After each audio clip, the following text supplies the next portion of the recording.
Well, it's a pleasure talking with you. I've heard that we both have admiration for a certain Sparkman Stephens Yawl. It was kind of interesting because we came up to there was a yawl that we came. I think it was on Fulford Harbor, and we came up and we saw that one. We saw a couple in Oregon, and they just didn't have the pedigree, and they weren't as well done.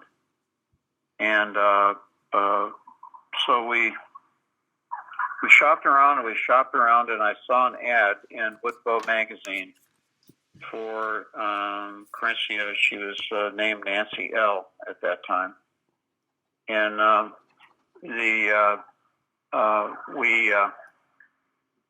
we went down to Sausalito where she was located. When we first saw the ad, I inquired and I got a message that the owner was on a bike trip and would be back in 3 months. And so when he got back 3 months, he called me and I immediately said, we'll be down next weekend. And then he called back the next day and said, I don't think you should come down here because she's really in bad shape. And he had, down in Sausalito, once you get a slip, you don't want to ever move a boat off of it because you'll lose it. So he had done some things to the boat. He had apparently at one time he had flooded the boat. Oh no! And it had a Mercedes diesel, and he took the diesel out, and so the boat was bow heavy, so he took and he piled all kinds of weight in the cockpit to level her out, and the cockpit floor was compromised, and so we ended up reframing everything from the house back, the deck beams with Purple Heart, and the cockpit reframed, and it had an Edson metal pedestal that for the wheel, which we didn't think was appropriate, so we built the pedestal that you see, and I found the wheel, which is beautiful. It has an interesting carving on it, and it's from Scotland.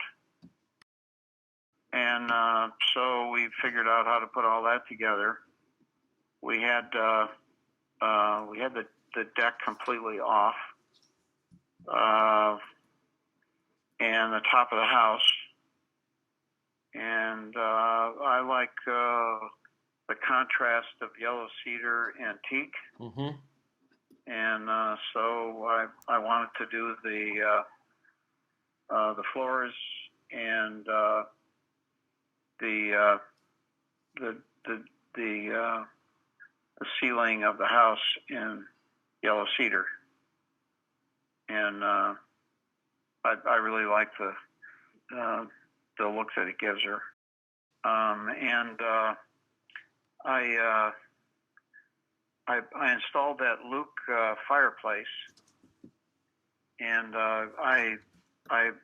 we surrounded it and set it in soapstone so that it really pulls the heat well. It's we've raced in the Swiftsure, I think 9 or 10 times, and we were best in show in Victoria twice. I think it was 2007 and 2009, and we've been in Port Townsend also quite a few times. I have probably a carload of stuff, and I have, I think, half a spool of that really good line.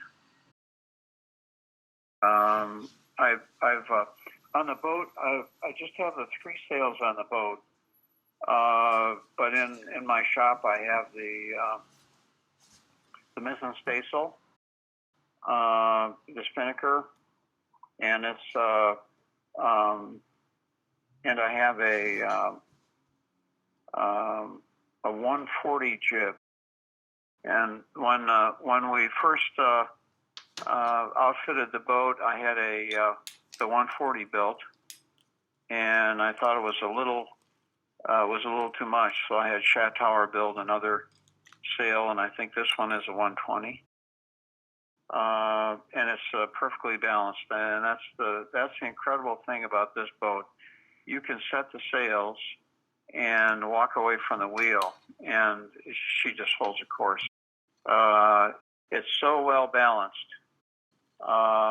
And let's see, we of course repowered it. I've done a lot of interior finish.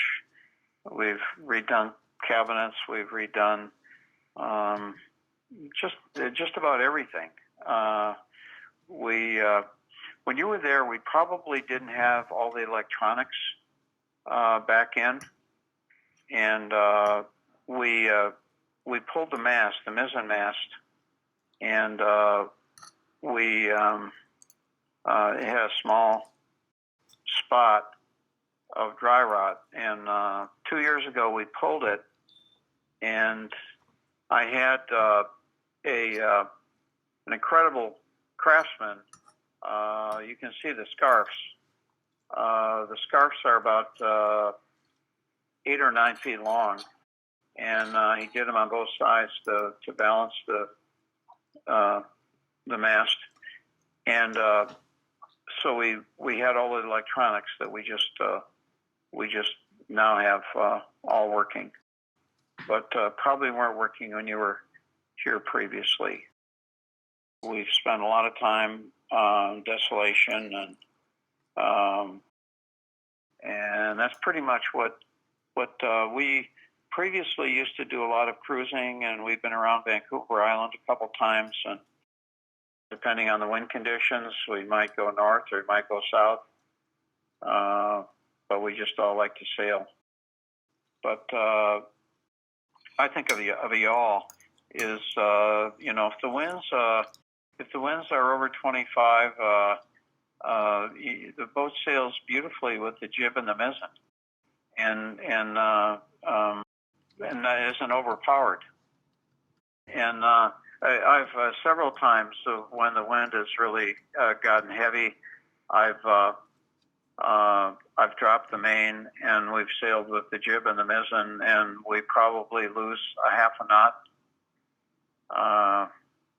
But you have much better control, and so forth. The fun thing too is that if you can take it in and drop the anchor and jump overboard and walk into shore, which you can't do that with many boats. So I bought the boat from a guy who had a financial reversal in San Francisco. He filed bankruptcy, and the court sold the boat in, I think it was like 1974 or 5, somewhere around in there, for $35,000 to the guy that I bought the boat from. And so what he did is he took all the major components off the boat, and like most of the hardware on the boat is Merriman, and irreplaceable. He put it all in a storehouse. Then he moved up to Bainbridge Island,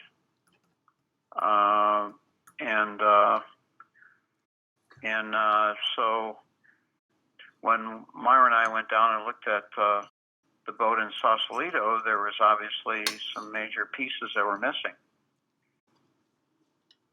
I came back and was on the dock. We had another boat at that time, and I was talking to a group of friends, and this fellow that I knew said, "What's the name of the boat?" And I said, "Nancy L." "Oh," he said, "I used to own it." So and here we are, 1,000 miles north, and the strange thing that our paths should cross, and we only live like maybe 2 or 3 blocks away.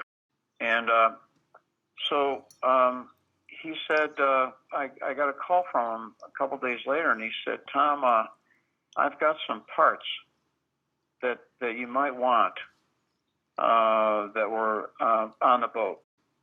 So I went and looked at everything, and I mean, he had the winches, all the gooseneck on the main, all the major components to put the boat together. There was no,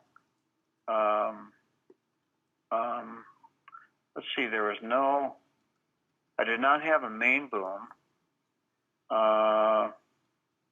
And the mizzen boom was somewhat rotted, and so we did make the main boom, and we made the mizzen boom. But anyway, so I offered the guy, I think I paid him $7,000 for all the stuff that he had, and we really made it a little easier for us to put everything together. So anyway, it made putting everything together work real well. And but I have a storage area here at my shop where I've got lots and lots of stuff, parts, and